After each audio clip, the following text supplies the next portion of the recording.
Yeah. Right.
Oh, hello. Oh, sweet. Okay, hi to everyone joining on this live hacking session. Although this one is not really going to be a live hacking session exactly, more of a live investigation session of some sort. So we're going to be looking at a little bit of digital forensics, actually a lot of digital forensics. So digital forensics, in fact, personally, is one of my favorite parts of my job in cybersecurity. And if you are unfamiliar with the whole concept of digital forensics, really, it's all about performing investigations. So you kind of have that analytical type of an approach of following the breadcrumbs in order to solve a crime. So there's a whole lot of rules surrounding it. It's unlike penetration testing where you can work your way around and different ways can very much solve a certain problem that you have. But with digital forensics, however, it's quite different. So digital forensics, they've quite a huge pillar of the justice system. In fact, although we actually do have some organizations that prefer to have a digital forensics team of their own to handle all the investigations and everything. So some companies do. However, it's more or less within law enforcement. So when you get into digital forensics, there's quite a lot of things that you do.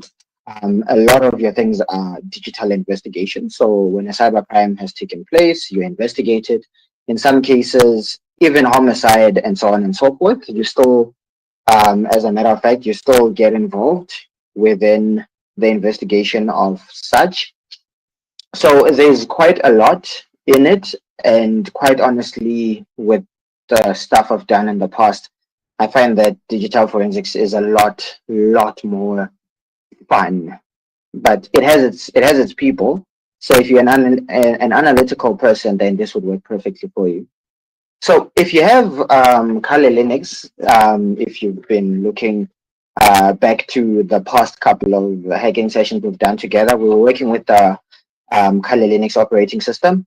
When it comes to digital forensics, yes, you can use Kali Linux. In fact, we are going to be using Kali Linux for our investigation today.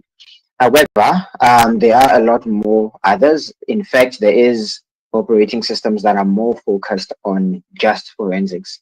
So operating systems like Kane and so on are actually just based off of investigations alone. But nonetheless, so today we're going to be doing two things. We're going to look at a memory drive of a Canon camera that has pictures that were deleted, and we're going to try and recover those pictures as part of an investigation. Another one is we're going to be looking at the RAM of a computer that was taken from a crime scene, and we're going to find some illicit websites that were visited somewhere along the way.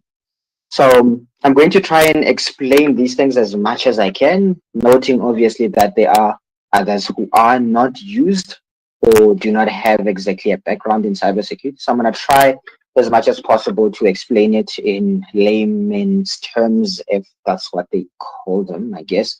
But nonetheless, so what I'm going to go ahead and do is I'm just going to share my screen, the screen of my virtual box where I've got my Kali Linux operating system.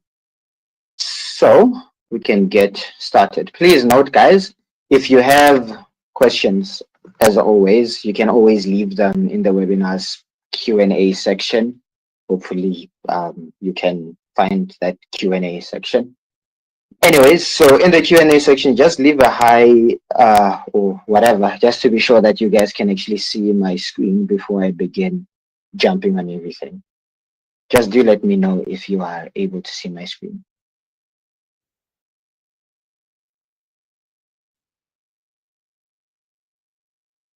Perfect. Okay, sweet. Screen's visible. All right. So I'm going to give a bit of a background. So in a crime scene, let's suppose a crime scene has happened. Maybe someone hacked into a bank, for instance, and investigations were done, and people managed to get hold of a couple of devices. So what happens with these devices is the device does not get analyzed directly due to the fact that you may mess up the evidence. And if you want to repeat that whole investigation and that whole analysis of the files inside of that drive and everything, you wouldn't want to do it on messed up files. So the first part that we would always want to look at is imaging our data. So if it's a hard drive or a USB or a camera or anything along the way, we need to image that data. So imaging is sort of like taking a screenshot in a sense, sort of cloning that entire device in a sense. So it's very much the very first step. And imaging a device is actually not quite hard, honestly. So let's just suppose you had maybe a USB or anything like that. If you have Kali Linux, you'll notice a special tool in there called Guy Major. And Guy Major is made specifically for that, specifically made for forensics imaging. So that's where you're able to give it a data source, say maybe it was a hard drive like this one. You're able to basically grab everything, grab a snapshot. So you're sort of writing all the contents that are inside of this hard drive or camera or computer entirely. You're writing everything into a single file, okay, called the image file. And this is actually standard procedure because you'd find if you analyze the evidence directly, the evidence that you find, if you do not follow the proper procedure, it will be thrown out of court. So you have to follow the standard procedures, including the whole idea of chains of custody and all that wada yada yada. But obviously, if you want to know all the wada yada yadas, you can join the bootcamp. But nonetheless, so this is one interesting tool. I'm not gonna go too deep into it. It's if you had a USB connector, it will pop up there. Then it's a matter of right-clicking on it and acquiring an image or cloning that device. Between the two, we'd actually go for that acquire image option. Then we enter and give it a case number. Okay, so remember we're following the proper chain of custody here. So we would give that number and so on. We give the evidence number, the name of the examiner. In my case, it's me. A description and any notes that may need to be attached to that image of that piece of evidence. Then you're going to give the folder. You can easily browse like with that option, but I think it actually closed. So you can easily browse to provide where you'd like to save your images. So it helps when you analyzing your evidence that you save your images within a specific folder where you're gonna have all the information about your case entirely. So if you have, I don't know, DNA records or whatever, you wanna have all your stuff in one place. But none the who, let me just go back there, acquire image. So you'd fill in those. Now I just need to talk a little bit about this part, the calculate MD5, calculate SHA1, calculate SHA256. So for those who are quite familiar with these things, these are what we call hashes.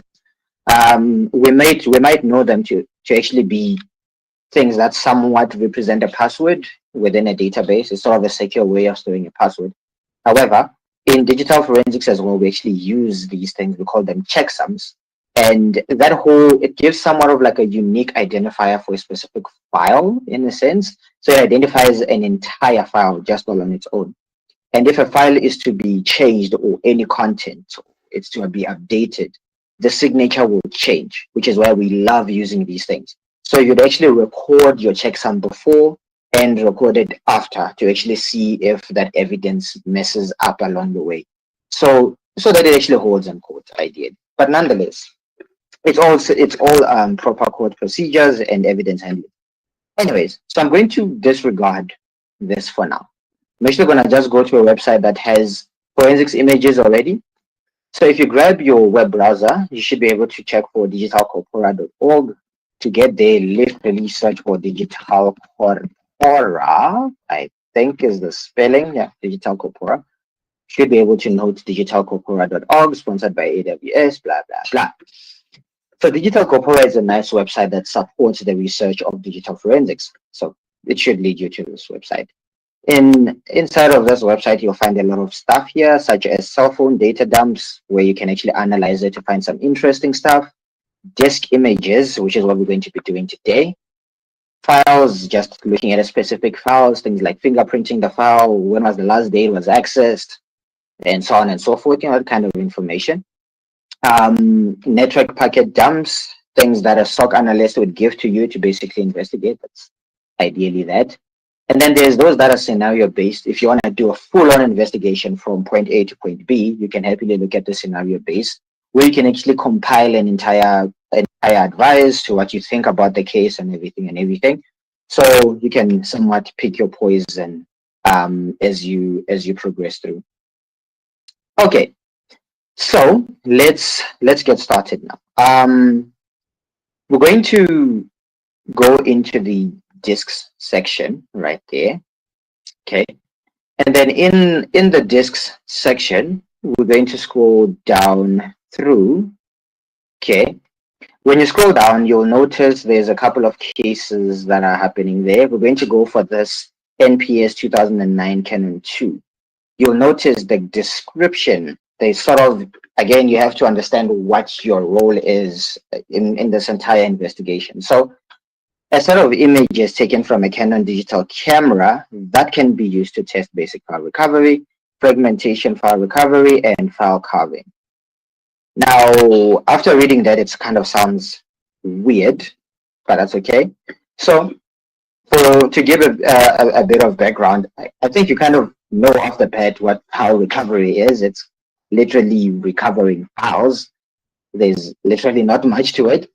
However, the idea of fragmentation file recovery, it's all about you being able to grab file content just by fragments, just by parts of it.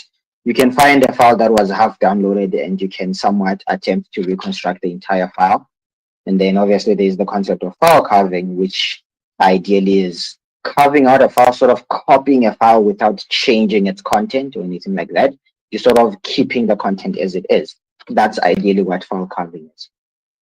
A lot of these things we're not going to have to worry about, honestly, because we're going to use a Swiss Army knife. We're going to use a tool that basically handles everything for us, the file carving, the recovery, and everything else. And the name of this tool is actually going to sound very odd. The name of the tool is called autopsy. And when I'm saying autopsy, it has nothing to do with dead bodies. It's literally autopsy of a disk drive in a sense. So you're sort of putting it and dissecting it into parts.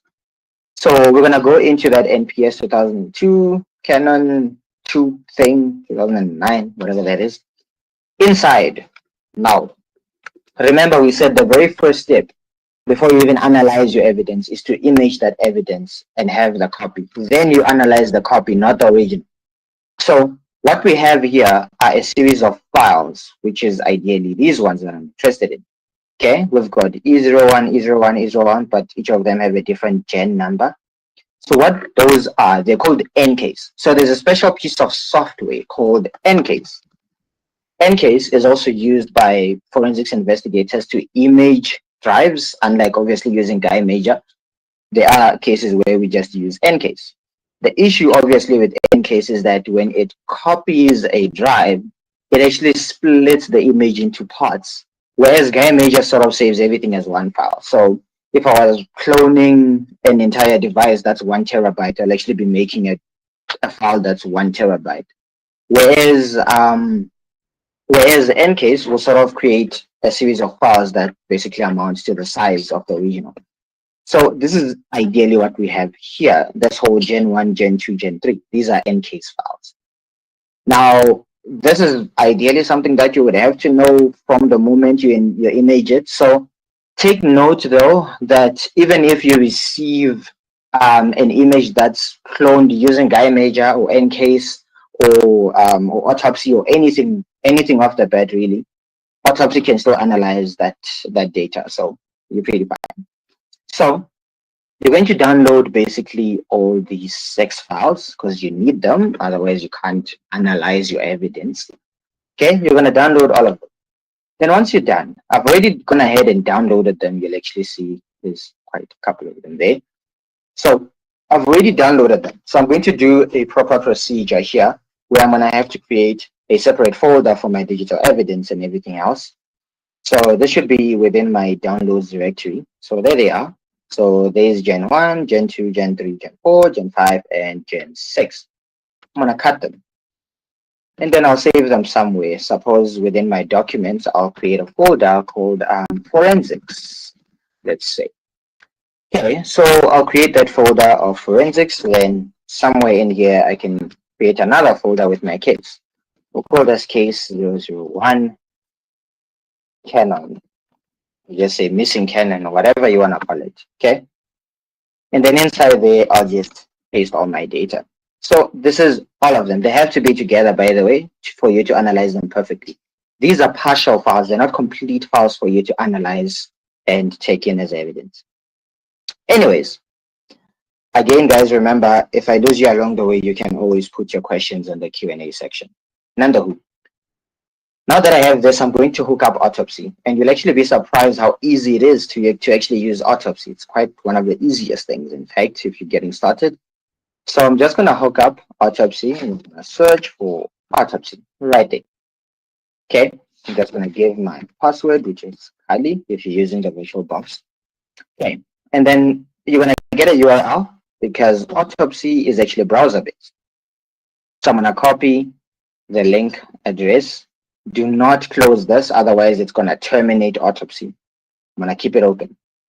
And then I'm going to open up another tab and paste this right there and proceed. This will open you to Autopsy.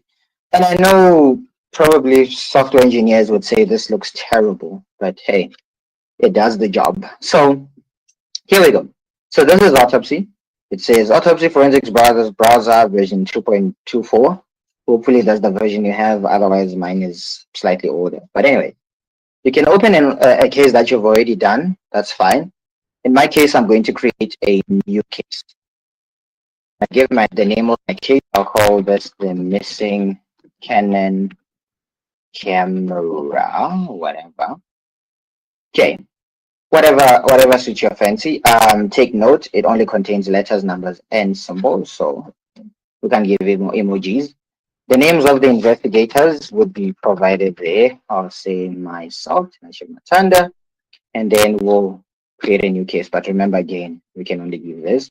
So I'm just going to replace my mini little spaces with hyphens, I guess, because it suits the audio. So I'll put little hyphens there. And then we'll create a new case. Afterwards, autopsy will register your case and everything, and then now you can add a host. Now, to understand what a host is basically a computer, okay? The computer that you are investigating. So we're basically recording that computer. In any case, this is a Canon camera, so you can give it a name. I'll just call this Canon camera, I guess. Not going to give much detail to this. Okay, you give time zones of where it was located and all that, the description of it, if need be, and so on and so forth. I'm not going to bother too much about these. Anyway, then we'll add the host. Now that we have a host, so we basically recorded the computer or the device that we are analyzing. Now we're gonna add the image. This is now ideally what we've cloned in order for us to study. Okay, so I'm going to add an image file, like so. Then you're going to provide the location where it is. Okay, so they're saying enter the full path, starting with the slash, by the way. Enter the full path to the image file. If the image file is split, note our image file is actually split because remember it's an N case. Okay, so it's N case. So we're going to provide a star for the extension. Anywho, so in my case here, I'm going to go ahead and grab the location of this folder. So I'm going to do the Control L on my keyboard so I can get this full location right there. And I'm going to copy that and paste it into my location set. Okay. Then I'm just going to put a little star there because remember, these are splitted files, remember? We're going to leave everything as it is for now. Okay. Just to explain what each of these parts are, the type. So it's worth noting that when it comes to disks, you can have a full disk or you can have a partition. A partition is a part of a disk. So I'm sure you've seen hard drives that can be split into different partitions. That's ideally that. So this clone could be just of a partition, but in this case, it's a disk because, well, digital corpuses or these are drives and they're disks. So we'll go with that off the bat. Okay, then to analyze the image file, it must be located in the evidence locker, blah, blah, blah, blah, blah. So Autopsy is going to copy these files and place it into a specific folder called the evidence locker. This is where it's going to keep a copy of these files to avoid messing up the original that you have.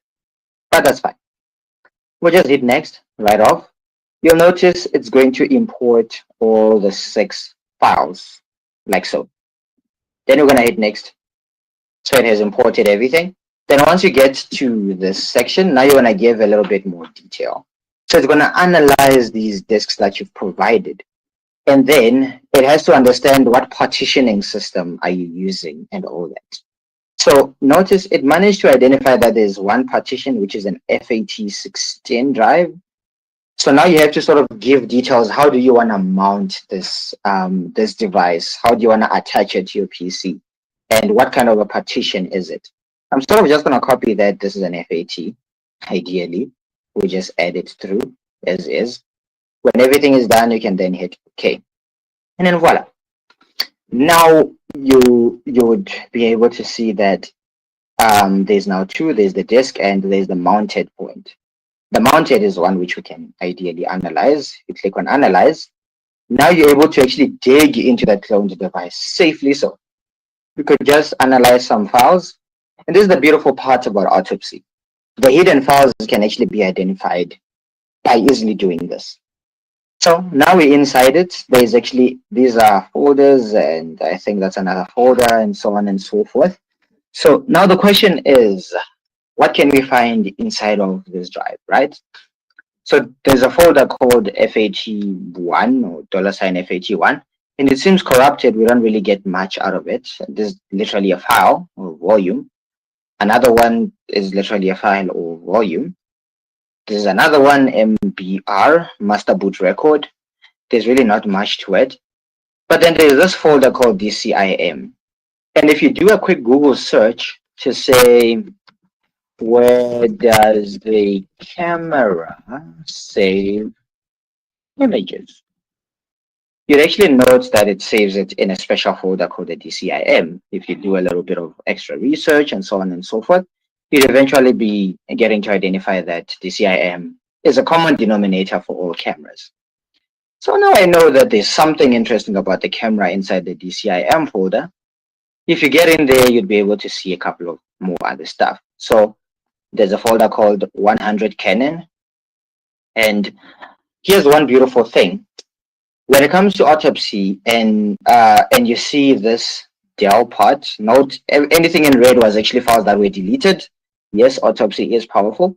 So anything that is within red is actually a file that was deleted. And luckily, well, the del part, you'd actually notice that it's checked because it was actually deleted. As you scroll down, you'd find other pictures. If you click on those pictures, you'd get hopefully an image of that thing. So there's a little picture right there. There's not much to it, I guess. Um, but looking at obviously other pictures, you can just go through all of them.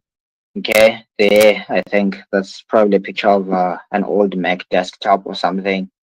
Number 9, probably another Mac desktop, number 9, and so on. Okay.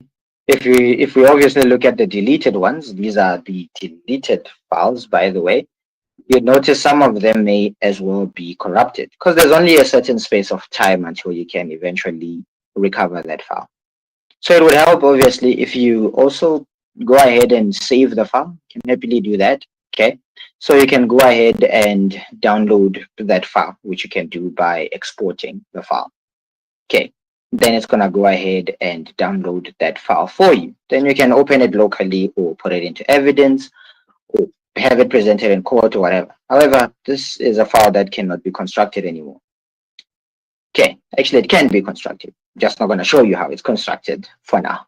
Okay, um, here's another one. There's not much you can do with it. All of these seem obviously to be deleted files. So there's not much to do. And right off the bat, you can explore all the other images as well that are within this directory. And it's worth noting, especially when it comes to this kind of data, it's very important, especially in the court of law, the date the file was created, when it was last accessed, and when it was created, and so on. So obviously note that the right date is the date where you made your modifications, and your access date is, well, your access date. The date it was created is, come on, it's the date it was created. Anywho, so that is ideally some of the most basic things you can do when you're just jumping into digital forensics. But now I'm going to scare you guys a lot. And you know how much we love Try Hack Me by now. I'm going to jump into Try Hack Me and we're going to do another digital forensics analysis. But this digital forensics we're going to do now is not of a, a normal kind, if I can say. We're actually going to be analyzing a drive that actually comes from a RAM of a computer. Okay, we call that volatile memory. And why volatile memory is a little bit difficult is because when you get into a crime scene and you find something like a computer, you don't really turn it off. You actually have to freeze it because the RAM is volatile. When that device goes off, everything within the RAM is deleted. So we need to ensure that the RAM is frozen and it's handled correctly. Hence, we call it volatile memory. Anyways, so we're gonna go to the learn section and we're gonna go to practice. This problem that we're doing, I've already done it, luckily. So you might as well see the solutions along the way, but I'm gonna guide you through. So we'll go to the search section right there. And then in the search section, we're going to just search for the word forensics. Forensics, whatever works. Forensic. Oops. Yeah. I'm not searching this correctly. Forensics. That's not how we spell forensics. It's weird how I'm struggling just to spell forensics. But anyways, forensics. Like so. Okay. We'll search for forensics. Now there's a lot. There's Windows Forensics 1, Digital Forensics Fundamentals, Intro to blah, blah, blah. All of these, they have a different difficulty ratings, easy, medium, and so on and so forth. We're going to legit scroll past through most of those. We are going to filter. In fact, we're going to filter our way to the hard ones. I'm just going to filter get the hard ones. When we get the, you'll this one that I had 9 it's almost impossible Impossible is what I do. Jump into we can what we can cover. So when I go into pretty much all of it. Wait there. So three tasks while you invest. There's a box to use here. If you want to use it, it's perfectly fine. You're limited to 1 hour. Linux because I'm gonna go in not exactly okay. I'm told I can't. Let me just okay. It's okay. Am I audible now? No. Am I audible? Just let me know in the Q&A section if you can hear me.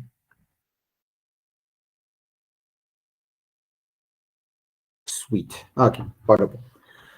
All right. So moving on. So this is what we're going to do. There's a task file. So just to give you an idea there, you're told this is a memory dump. Memory is RAM, by the way. So you're given a memory dump of an infected system. So it's some system that was infected by malware. Okay. So you're going to download the attached task file. You're going to go ahead and download that file. Okay. And then you're told the MD5 hash of this uncompressed file is this. Remember when I spoke about checksums and all that? That's ideally where they're going to come into place. If you want to check to ensure that the file that you downloaded is not infected, or ideally you received the original file, you can use that checksum. So you can go ahead and download the file. I've already downloaded the file. It should be in my downloads, I hope. Yeah, it's this victim zip file. So you can go ahead and extract that zip file. If you extract that zip file, you're going to get this file called the victim.raw. And to extract, it's as easy as right-clicking and extracting here. It should create that victim.raw file for you, I guess. Again, we wanna follow the right procedure. So I'm going to actually cut this out. And then after cutting this out, I'm going to take it to its relevant place. I'm just going to go into forensics and create a folder here. We'll call this infected victim, whatever you want to call your case, the infected victim case. We'll save it up right there. So there's our evidence. We're going to study through that evidence. We're not going to use autopsy for this. This is going to be a very, very different kind of a situation. Anyway, so I'm going to open up my terminal here. We're going to be using the terminal quite a lot inside of this investigation. So ls, we get victim.raw. So I'm going to just show you a little command that's very, very useful, which is the file command. The file command just helps you to sort of uncover information about a file. So I'm just going to say file victim.raw. That's the name of the file. You notice this just has data. So it's very difficult to tell what's in here. But off the bat, we somewhat actually know that this is actually out of volatile data, right? So we're going to analyze this file. But first, remember, we're trying to follow standard procedure. We want to actually check to make sure that this raw file that we actually have is correct, right? So we're going to check the checksum. So I want to make sure that my checksum actually matches. So I'm going to go back. This is the checksum that we're checking. We want to check to see if the file that we have matches. Okay. So that's what we call an integrity check. We want to make sure that the integrity matches. So there's a lot of tools to use. I think MD5 sum is the best tool to use. MD5 sum calculates an MD5 checksum because the checksum we're given here is an MD5 checksum. So we're sort of calculating to get that fingerprint to see if it's ideally going to match the one that we are provided. So I'm going to say MD5 sum, and then we're going to do this against victim. It takes a bit of time, depending obviously on the size of the file that you have. So it's going to basically read out through your entire file and then generate a checksum based off of that. And then you can use your checksum to check against the one that was recorded. So if this was actually somewhat of a chain of custody, Remember, the details have to be recorded before and then after it gets to you. So this is what we have on record before. And then we're going to see what we have after. And this is what we have. BA44, blah, blah, blah, blah, which is matching. So we have the right file and it's not infected whatsoever. So this means we can actually read through the data and start analyzing our evidence. So remember I said, this is RAM. If you want to analyze it using autopsy, you can do that. But I'm not going to do that. We're going to use a special tool that we specifically, as a matter of fact, use in digital forensics. And the name of this tool is called volatility. And volatility is made specifically to analyze volatile data. So if you go into your browser and you just search for volatility2, which should be like the best version. I believe we have volatility 3 as well. I'm actually not quite sure if we have version 3 of volatility, but I think it should be there as well. Yeah, we do have volatility 3 as well, which is pretty cool. So there's different versions of volatility that you could use. Obviously, the higher the version of volatility, which in fact at this point in time, volatility 3 is the highest version that we have of volatility. So we're going to use version 3 to analyze our records. So there we go. This is volatility's code base. If you want to break the code, you can happily do that, but we're not going to do that because we love them, I guess. So I'm going to copy that. Okay, I'm going to copy their code base. And then we're just going to open up a new tab here and we're going to clone the repo like so. We're just going to clone that entire code base. Volatility was written, I think, primarily in Python. So it's a beautiful language. Okay. So there's volatility 3. I'm going to go into volatility 3. It's going to cd into that folder and ls. So there's vol.py. That's the main script we're going to be using to analyze our files. So let's see what is it we need to find for this investigation. So the first question they're asking is, what is the operating system of this dump file? So here you have RAM that has been cloned. And you need to figure out what operating system that RAM belongs to, which is quite a difficult thing to do, I guess. But volatility to the rescue, it should be easy. So I think the Python vol.py of the bat should give you volatility 3 framework, blah, blah, blah, blah, blah. You'll get a lot of stuff. This is like your help functions. So volatility has plugins, okay? And a plugin is sort of like a functionality to volatility that does something, I guess. And each of these are different plugins. If you want, I believe you can use the H switch to get more details about the plugins. So they're reading registries, memscans, memmaps, and blah, blah, and all that stuff, I guess. So each of them, they do a different job. You can read the description of what each of them do. Okay. But in any case, here we're being asked what operating system do we have? So there's a plugin, if you read through all these, called image info, that just grabs information about a specific image file that you have. In any case, we have an image file here and we're trying to get some information out of it. So I'm going to do this. Okay. Now, there's specific rules of how volatility has to be used. There's specific switches and everything else. So there's specific things we have to give. We're going to give the F switch. The F switch is where you're going to give the input of your file. Okay, so that's the file. Now that it's like that, I'm going to go back to this tab. Remember when we were here before? This was raw, blah, blah. I'm going to go back here. I want the full location of this file, by the way. So I'm going to copy this thing as it is. I'm just going to paste it back to volatility right there. And then at the end, it's victim.raw. So I'm sort of giving the absolute file path. Okay. Then once you're done, you're going to give the name of your image. Again, if you read through all these images, there's an image called third scan, TrueCrypt, or whatever. There's a lot of them.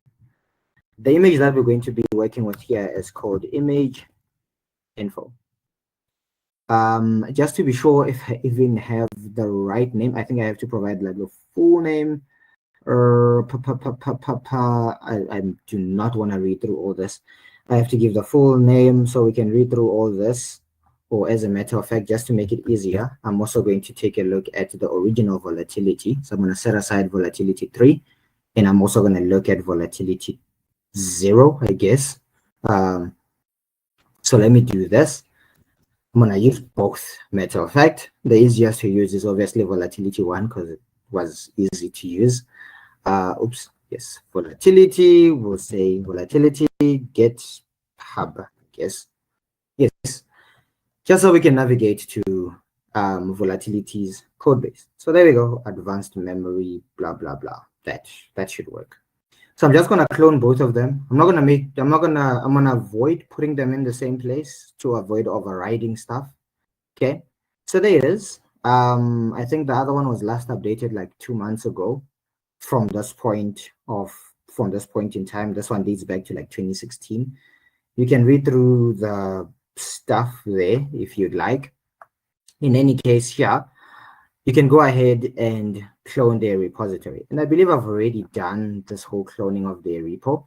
I'm just going to open up my folder again. I've cloned their repos already.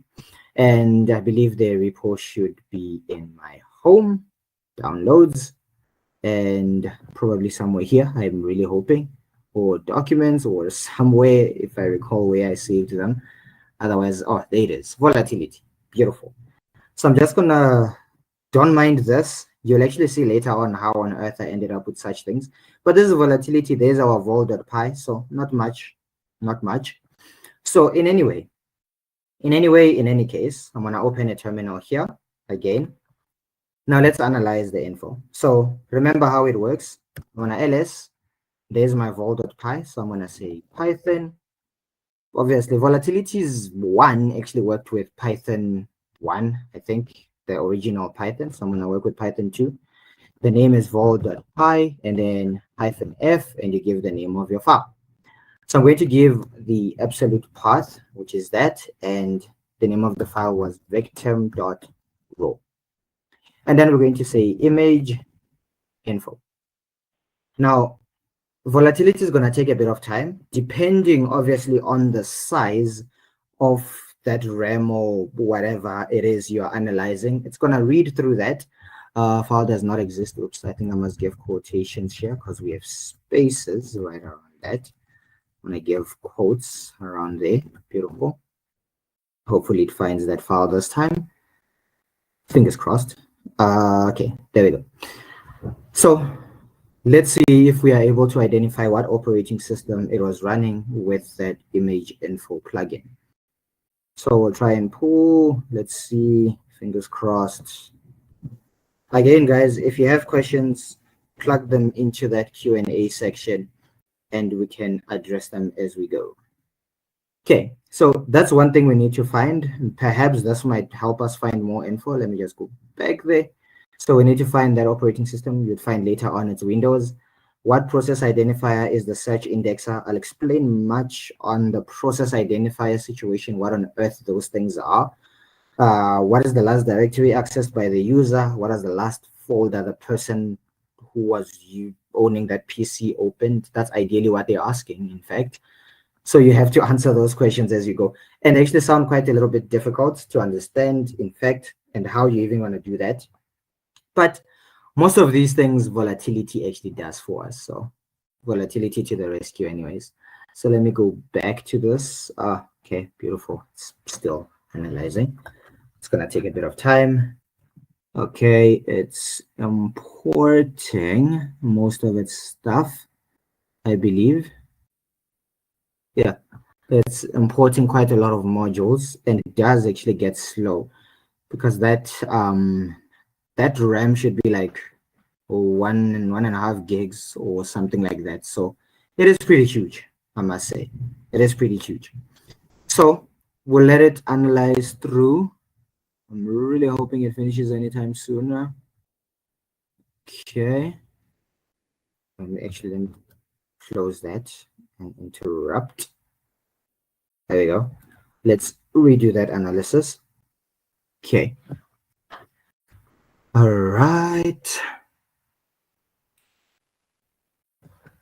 Okay, yes, info debug. By the way, if you want to debug the whole process, we have something called a verbose mode where a certain script like Python or anything like that can actually scream what it's doing step by step. If you want to understand what happens step by step, you can use the debug mode to do that. Although, honestly speaking, I don't think I would ever want to be interested in how volatility works, actually, unless obviously I want to design something like volatility. But chances are slim to none that I would ever want to do anything like that. But we'll have that do that in any way. So let's see how that works. Remember, guys, if you have questions, please do drop them for me. All right. Do I have any questions while that analyzes? Okay, we don't have any questions. Okay. Okay. Yes, we're perfectly fine. Okay. Now this will take a bit. Number your name, crypto hash, blah blah blah. KDBG search, blah blah blah. Malware, which is beautiful. It's beautiful that it actually does still have Yara, which is nice, I must say. Let me actually go back to this thing. Okay, yes. Actually, while that actually does that, to give you a bit of an understanding, on Windows PCs and even Mac PCs, actually even Linux, actually all PCs, we have a lot of applications that run. But for the system to be able to identify whatever application it is that is running, they don't exactly identify the application by name, but rather the application is actually identified by its PID, which is its process identifier. So they're actually asking, what is the process ID? What is the process identification number for this application called the search indexer, which is one of the things we need to figure out. And you'd find that there's actually a plug-in into volatility that actually does that. And then the last directory that was accessed, again, there's a plugin into volatility. And I believe for this one, you'd have to be using volatility 3, I'm guessing. For this, that's another plugin you can implement. So most of these things, in fact, are actually plugins that you are implementing into use. I wonder if it's done. It is done. Beautiful. Yes. So volatility is done. Suggested profile. So this is the profile. So it sort of profiled our entire memory based off of what it found. So based on this, yes, it's Windows, but according to this, we can pretty much see based off of all the profiles we have here that this is actually Windows. So you'd see it says Windows 7, Windows 7. It kind of screams Windows 7 a lot, but the operating system is ideally Windows that we can identify from there. Okay, now the next question is, what is the profile identifier for this application? So there's an app called Search Indexer that was working by the time that they cloned this drive. Okay, so when this RAM or volatile memory was cloned, an application called the Search Indexer was running, and we need to identify that. So if you read through Volatility's manual, there's something called the PS list, okay, which is a plugin that you can implement. So we're going to use exactly that. So there's volatility. We're not going to use image info this time. We're done with that plugin. We're going to use the PS list plugin. And PS list, what it ideally does is it's going to read through that volatile memory once more, and it's going to grab the snapshot from the time when we cloned it, and then it's going to list out all the processes, all the applications that were running, whether it was Firefox or Chrome or Call of Duty that was running, maybe, I don't know. Then it will list out all the process identifiers and maybe some interesting information about those things, including the time that the application ran and closed. So, okay, mapping found, tried. Oops, I actually missed out something. I have to give a profile. So remember when we initially used the image info plugin, we got suggested profile. So a profile is sort of how do you want to analyze it? We're going to analyze this as if it was a Windows 7 Service Pack 1 64-bit computer. So before the PS lists, we're going to say profile is equal to that. So we're going to just give it a profile. How do you want to analyze it? It'll sort of make your process a lot more accurate. Because if you analyze volatile memory with the wrong operating system, you'd get the wrong results. But anyways, so here we go. this is what we had for this machine. So we had an application called system. I think that's more like a system service. There's SMSs and blah, blah, blah, blah. There's a lot of applications that we're running here. But off the bat, you can ideally look for the search indexer, which is right there, and its process identifier is 2180. So that's how it's identified. Process identifiers are quite useful with the task manager when you want to terminate applications like malware that may have the same name as legitimate applications. It actually comes in handy. Anywho, when it comes to the last directory, what was the last folder that the user opened who was using this PC? Again, many plugins to use. For us to be able to actually identify this one, we're going to use a plugin called Shellbags.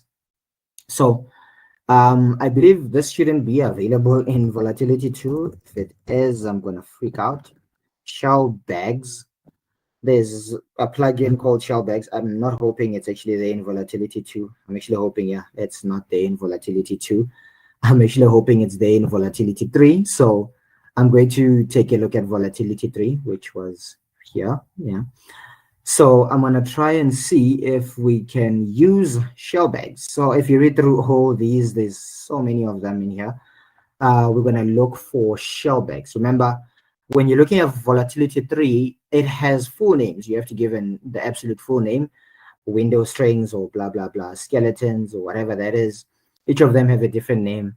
Remember that PS list that we used previously, that would be its name, okay? So you have different kinds of those that you can use of the plugins to analyze your volatile memory. In this case, we are looking for one called Shellbags.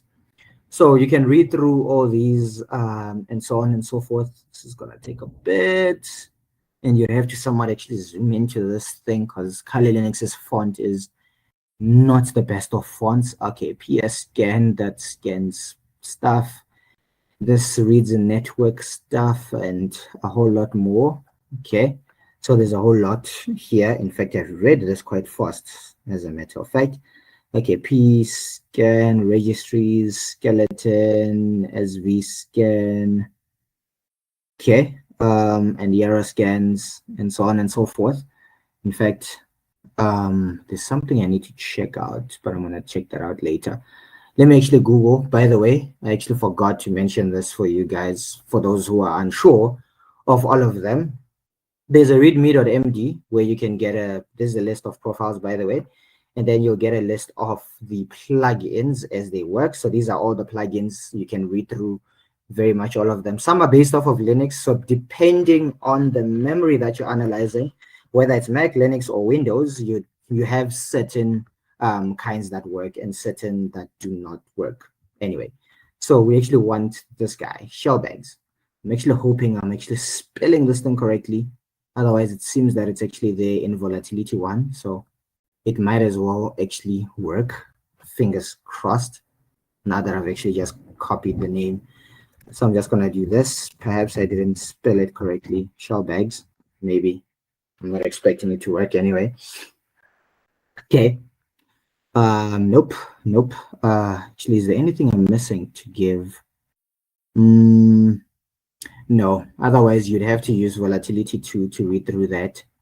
Yeah, but once you read through this whole thing, you'd eventually find Shellbags that's quite tiny to read through this font. But anyways, you can read through it. Eventually, you'd find there's a folder called deleted folders, that deleted files that was there, which had that, which was the last accessed, by the way. Anyways, just to finish it off, to dig a little more, you can download more of those files, but I believe it's just the same file, honestly. So here now they're asking you to dig into the network. So this machine seemed to have been connected to the internet, and it seemed to have been doing stuff to the internet, what websites they visited, that kind of stuff and all that.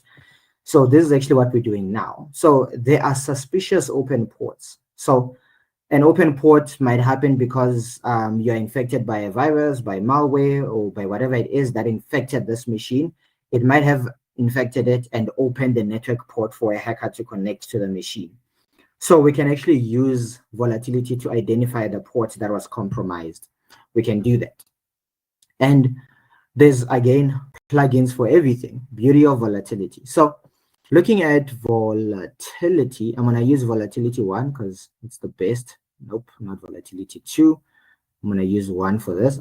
So in volatility 1, I'm going to go out. I'm going to use shell bags since it doesn't really want to work. So we have a plugin called net scan of volatility. We can let net scan work and do everything that it needs to do. Then as it goes through, you'd notice protocols, local addresses, foreign addresses. This is details of communication from the device to the outside world. And we want to see a port that was opened and a suspicious port, basically. You can go through all these ports, obviously. If you haven't done much of networking, that's perfectly fine. You'd find that pretty much all of these would be suspicious to you. But out of honesty, we haven't seen port 5005, which works. And this is actually not a Windows application that's supposed to be running within a background. So that's one. And 5005 is open again there, and so on and so forth. So malware infected this machine, opened port 5005, and the attacker can connect to the machine using port 5005 and basically have access to the machine for some other reason. Okay. And then they're saying VADs, tags, and execute protections are strong indicators of malicious process. Can you find what they are? So again, this machine was infected by malware. We need to identify the application directly. We know which application that the attacker may have used to open the port, right? Which was called WMP network, whatever that is. That was the name of the application, the network application, the network service. But we don't know the apps that were infected, right? We want to know what applications were ideally infected. So in order for us to do this, we want to actually find malicious stuff. So we have a special plugin again called malfind to find malicious tasks or malicious processes, basically. So volatility will scan through to find applications that had things like execute protection, for example. And execute protection, by the way, is an application that you can almost not close using Task Manager or close by clicking on the X there. So malware actually works like that. It doesn't allow you to just close it that easy. So it's a good indicator. So using malfind, we can identify such applications ideally. So they actually want their process identifiers, by the way, for you to answer that successfully. So if we use malfind, this is what we get. We get an application called explorer.exe. This is not the original explorer.exe. Windows does have an explorer.exe, but it's just not this one, okay? Its process identifier is right there, and it's also right there. So there's like more than one copy of it. There's another one here, which is svch host, another infected process as well as that, okay? And we found our WMP network, which is there as well. So we're finding stuff, everything is coming together. Okay, then the last part is the part that's going to be very difficult. So the last part here is, in the previous task, you identified malicious processes that were running. Okay, so we're going to dig and find some indicator of compromise. You'll find them and fill in the blanks. So there were certain websites that this malware tend to access using this machine. And they didn't give us the full links. They just said www.go something.ru and there's .i.com and so on and so forth. So there's a whole lot of those things. So we have to basically find those, some of which are just IP addresses and so on and so forth. So we have to somewhat dig into this and figure it out. So unfortunately, this is where volatility does not have power anymore, which is okay, but it gives us the edge to begin everything. So what we're going to do is we're going to dump all the memory from volatility into dumps or chunks of files for each process. So remember all these processes that we found that were weirdly compromised, we're going to dump everything that's inside of them. Some of them have private memory, by the way. They have protected memory. So we're going to dump all this memory, and then we're going to search through that memory. So if you do this using volatility, by the way, we're going to use memdump. So there's a command memdump. We're going to say memdump -d, and you're going to give the location where you want to save the files of the memory dump. You can use dot to save it in the current file you have, or home folder into my documents settings. You can do this. Now, volatility is going to take an incredibly long time to do this because it has to go through each and every single affected file. See what it's doing there? It's going to create a file called for.dump, and then it's going to go into, I don't know, whatever.dump, and so on and so forth. I'm going to interrupt it right there. This is now going to take us back to what on earth these files are. So there's our for.dump that was created by volatility and so on. So I'm just going to copy all of these files. I'm going to put them into evidence as well. So I'm just sort of speeding up this process. Okay. So I'm going to put this, there's infected victim. I'm just going to save them here. This is all the volatile stuff that we had before. I'm going to open my stuff right there. Now there's a lot going on here. Each of these files represent different chunks of information from an application. So we actually need to work hand in hand with volatility right now to figure out which application to work with. So the names of those files that you are actually seeing are actually process identifiers. So we actually need to pay attention to the repeated application. So we have 1860, which is one application. 1860 is another application. 1820 is another. 1820, same application, and so on and so forth. So you can read through all these applications. So what we're going to do is we're going to look for words inside this dump. So a memory dump sort of writes everything as if it was words, and you can actually look and read through that memory to find information. And through that, through that memory, we could find things like links or IP addresses or whatever the person typed. In fact, things like what you typed on your keyboard could be found using that string search. Okay. So I'm going to just search through the SVC host, which is number 1820. So to help you out a bit here, I'm gonna go back to the folder where I had the stuff. Oops. Yes, I opened it up here. So ls, just to list everything, this is all the dump files that I have out of this thing. I'm gonna go into 1820, which was the process identifier for SVC host, which was one of the infected apps, which is this one. So I wanna read through this app. I wanna read through this file, basically, where all this dumped memory is, to basically identify all the web addresses and everything. Okay, so we're going to use what is known as strings, which is used to actually look for strings, okay, words basically. I want to look through 1820.dump. Okay. Now, if you just do this, it's gonna give you almost an infinite lines of stuff. So I actually want to filter the information I get out of strings to actually give me only the things that look like links. Basically, I just want things that look like links. So I'm going to use what is known as piping, which is done by line and then grep.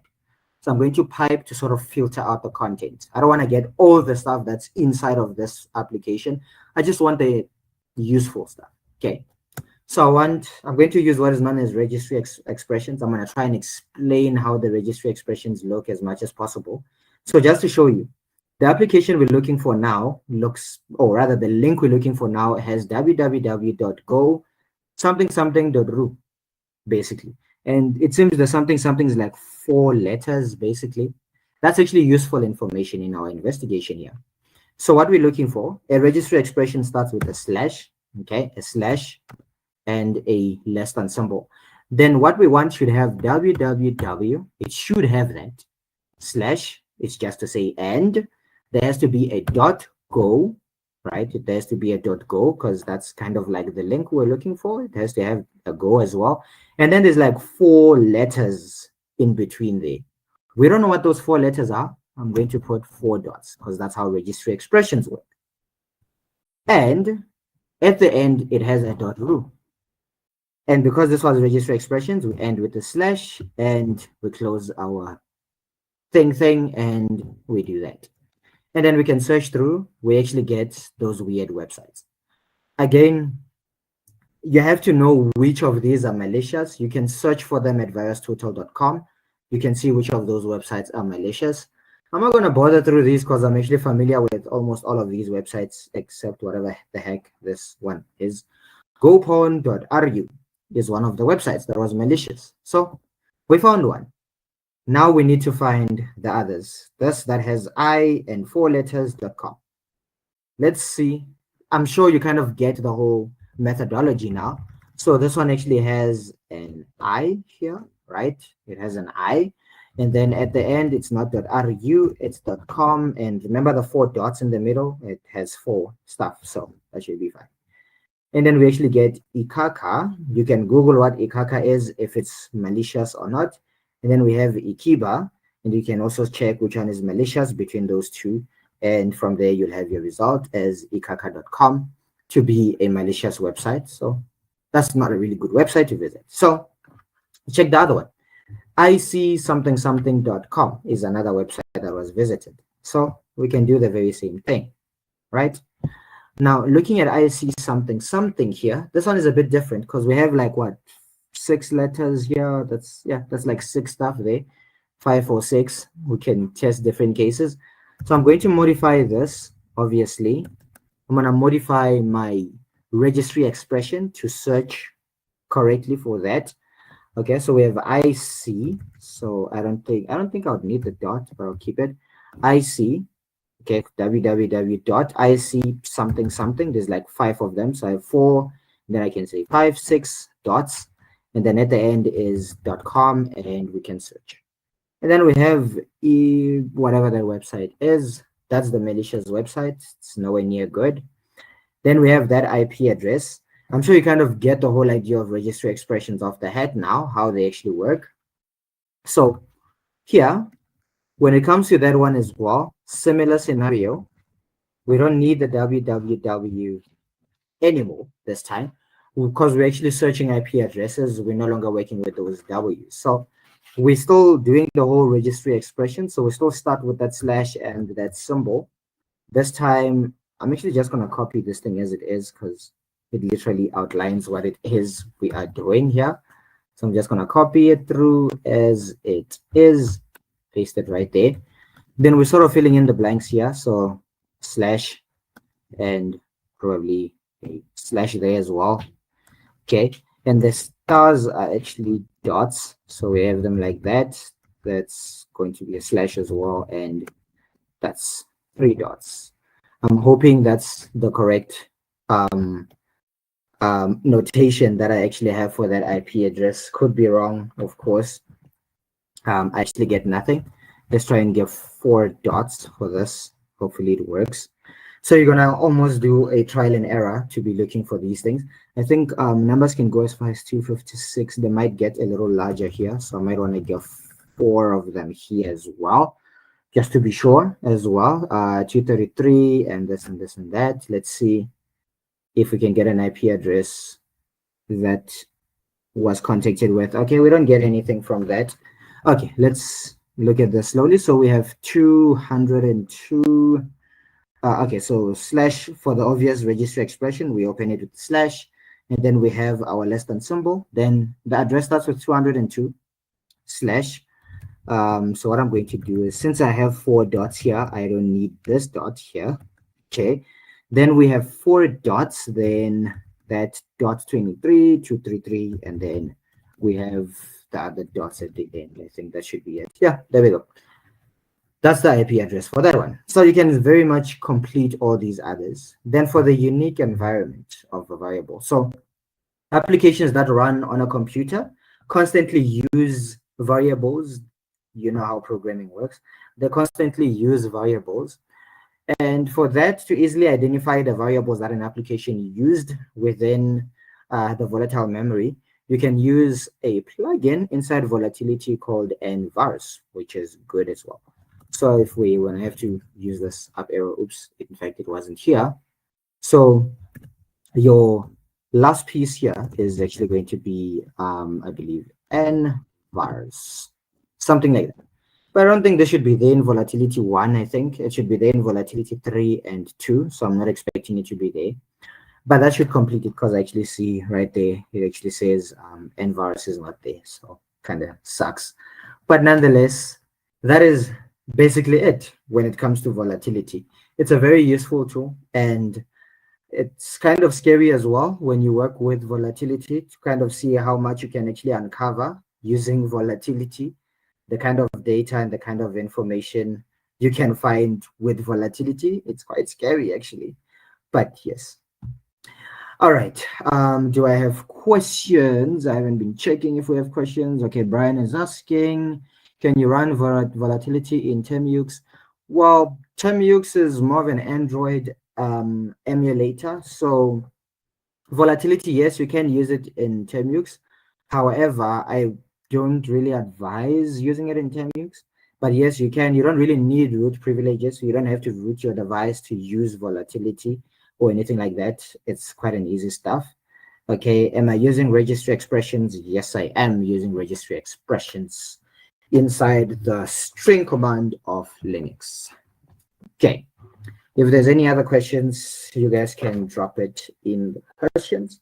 But yes, this is very much it for now in our digital forensics investigation. And then perhaps in our next live hacking session, we can work with a full-on forensics case from the beginning to the end. But anyways, this is more like a whole weekly basis thing for us here at Microsoft. So if, of course, you guys are interested in joining us at Microsoft Academy and taking one of our cybersecurity bootcamps, you can happily do that for our 2025 intakes. If you do apply, hope to see you in the classroom. I'm hoping the application is put somewhere in the chat Q&A or somewhere there, hopefully. Then if you guys are interested in joining us, you can apply and I'll see you guys in the classroom. If there are no any other questions, or if there are questions, you guys can drop them in the Q&A. I'll remain here for any questions in the next few minutes. So thank you guys for joining us. Have a wonderful evening slash morning, wherever you are. And we'll see you guys in the next live hacking session. Bye.